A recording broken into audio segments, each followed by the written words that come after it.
घर के शिवलिंग में और मंदिर के शिवलिंग में क्या अंतर है? तो एक तो आप अपने स्मरण में रखें कि जो घर का शिवलिंग होता है वो उठाकर थाली में रखकर उसको स्नान करा दिया जाता है। बोलो सही है? मंदिर के शिवलिंग को उठाकर आप थाली में स्नान नहीं करा सकते।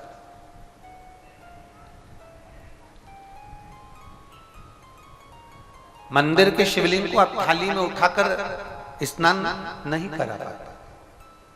घर के शिवलिंग को आप उठाकर थाली में रखकर पात्र में रखकर उनको स्नान कराकर वापिस उनकी जगह पर बिठा देते हो।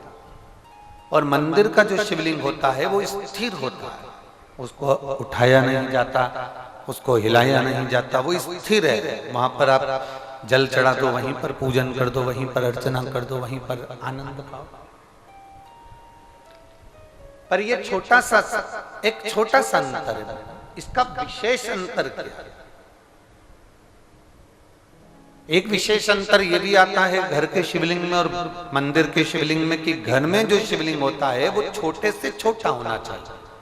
हमने कई बार आप लोगों को कहा कि अपनी हथेली जो होती है उस हथेली पर शंकर भगवान का जो आपकी जलाधारी और जो शिवलिंग है उसको अपनी हथेली पर रखकर देखो और अपने अंगूठे को इस हाथ पर ऐसा रखकर देखो और अंगूठे को उठाकर देखो।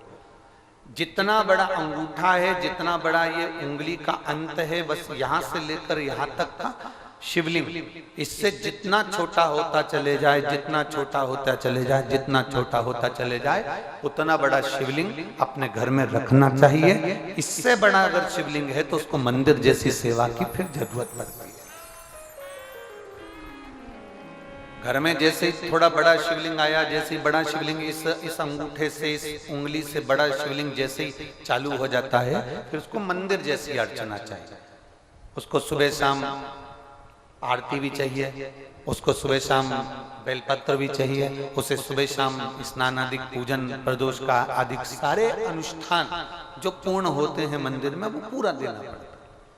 पर घर में जो शिवलिंग होता है ना, उसको तुम 8 दिन अगर स्नान भी नहीं कराए ना तो भी बाबा तुमको कभी श्राप नहीं देता, बाबा तुम्हारा कल्याण ही करता।